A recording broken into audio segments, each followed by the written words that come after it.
Kus asub sinu bränd? Kus asub täpselt öeldes sinu bränd semiootika mõttes? Sinu bränd asub nimelt semiosfääris, mis on kujutatult selline suur ring. Siin asuvad kõik brändid. Sinu bränd, sinu konkurendi bränd ja sinu konkurendi bränd. Miks on semiosfäär oluline? Semiosfäär on oluline sellepärast, et sellest läbi mõtelda saab ka mõtestada sinu brändi kultuuri kontekstis.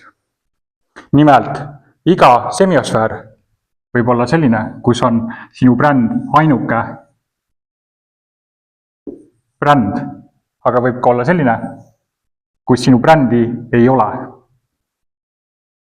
Mõlemad süsteemid võimaldavad avada brändi, ka sinu brändi kultuurivaatest.